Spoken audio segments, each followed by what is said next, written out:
Hi, it's André here from Long & McQuaid. We're excited to announce the new MBOX Studio audio interface from our friends at Avid.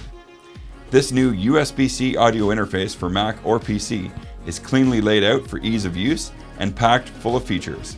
We've got a lot to talk about, so let's get right into it.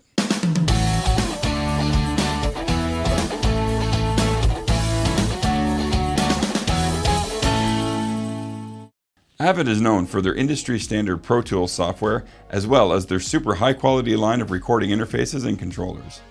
Now they've introduced the MBOX Studio. It's a great centerpiece for any digital audio workstation. It features two combination microphone line instrument inputs right on the front. These inputs have variable impedance for both mic and instrument inputs for achieving a variety of tonal differences. There are two headphone outputs with volume, also on the front. There's a high impedance output for taking your guitar tracks that are previously recorded and sending them back to a guitar amp for miking up. On the back, we have two combo line inputs with variable impedance. There are two additional line inputs for two mono or one stereo source. Two effects line outputs can be used to connect an external effects device. These outputs can be set to high impedance for use with guitar pedals. Two effects line inputs are there for the effects returns. There is a main monitor out for your studio monitors and external outputs for another set of studio monitors, or this can be used as a send for another headphone out or any other stereo send.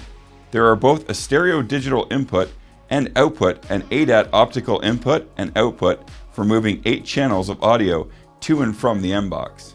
You can use these for connecting outboard mic preamps for giving you potentially 10 additional microphones in addition to the 4 internal mic preamps. Standard 5-pin MIDI interface is built in. This saves you from using a USB port on your computer. The audio interface is USB-C for high-speed transmission to and from your computer. The top panel has quick access to setting the levels from 6 internal inputs. Press the left dial to scroll through the inputs. The output section is on the right side of the MBOX. Pushing the right volume dial selects the output. Quick buttons on the top switch, sending the output to mono for checking your mix. Muting the output for quickly shutting off the speakers.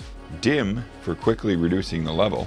Talk button for engaging the talkback microphone. The top panel shows the Bluetooth button.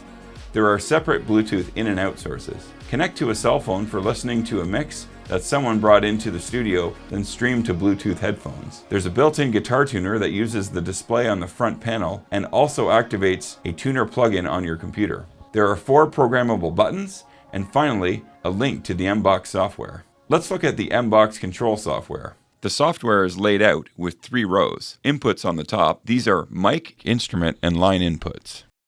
Internal software inputs in the middle, these are sends from your recording software. And the outputs on the bottom, these are speaker outputs, headphone outputs, and other outputs. MBOX has a complete built-in mixer for assigning any input to any output. Here we have audio coming from internal 1 and 2, which is the output of your recording software. If you want to put number 1 assigned to main output, which might be your studio monitors, click the main output on the bottom. All the faders turn green and you simply turn the green fader up. Now we have audio coming from our cell phone via Bluetooth. If you want the Bluetooth input assigned to headphone 1, click headphone 1 on the bottom. All the faders turn turquoise and you simply turn up the fader. Let's say you're recording a guitar player and a singer. We will use headphone 1 for the guitar player mix and headphone 2 for the singer's headphone mix. The 8 mono 4 stereo internal software inputs can be assigned from your digital audio workstation. We select headphone 1 and create our mix. We have the drums on 1 and 2, bass on 3 and 4, electric piano on 5 and 6, and vibes on 7 and 8. We then select headphone 2 and create a different mix.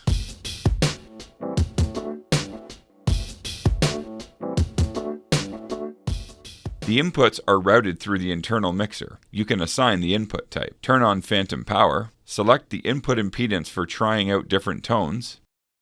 Add a pad for reducing the input gain. Add a high-pass filter for removing unwanted low frequencies. Add the soft limit for preventing clipping while recording. And reverse the signal polarity when using multiple microphones on a guitar, for example. The internal 4-band EQ can be set to your digital audio workstation for recording with EQ or just used for headphone mix. The built-in delay and reverb is great for adding some effects for vocals during recording, since each channel has a separate send and return level. The effects are fully editable.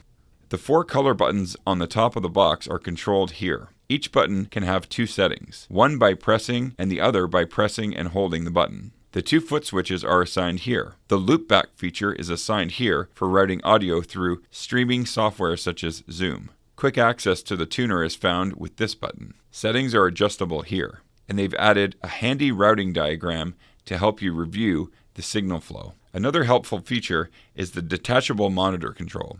This can sit on top of any program running on your computer, and it's completely sizable. There are many other features waiting for you in the new Avid MBOX. Thanks for watching. Visit your nearest Long & McQuaid location for this product and click the link in the description for more info.